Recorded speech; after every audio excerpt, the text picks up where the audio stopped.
Hyper-individualism is the incubator that starves all of them out. Think about how it systematically dismantles every single one of those virtues.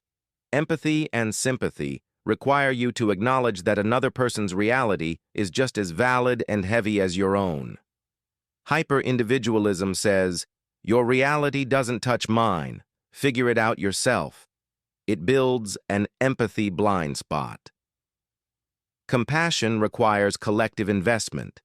The belief that your well-being requires me to act. Hyper-individualism reduces everything to personal merit. If you're suffering, it's a failure of your own choices or a lack of hustle. Love, grace, and mercy all require a shared ecosystem where people are allowed to be imperfect, make catastrophic mistakes, and be redeemed. But hyper-individualism is entirely transactional and unforgiving.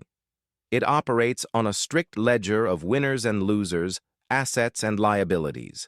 There is no room for unearned grace when life is viewed as a solitary survival competition.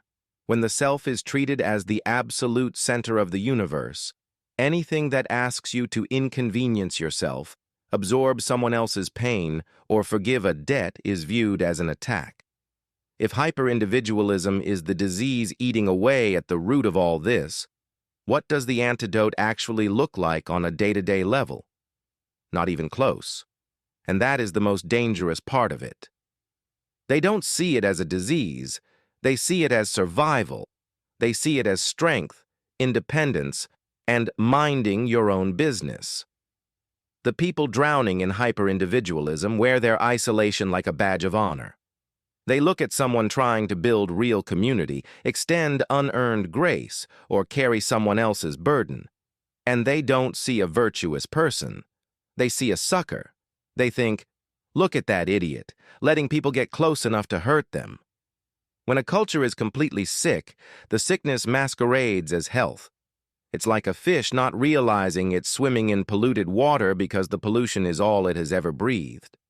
The corporate world calls it competition and meritocracy.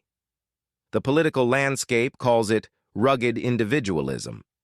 Social media calls it protecting your peace and cutting people off. Underneath all those sleek buzzwords is just deep systemic terror. They are too terrified to drop the shield, so they romanticize the armor instead. If the majority of society looks at the disease and calls it medicine, how do you even begin to wake people up to what they're participating in? Or do you stop trying to wake the crowd and just focus on building pockets of reality with the few who already see it?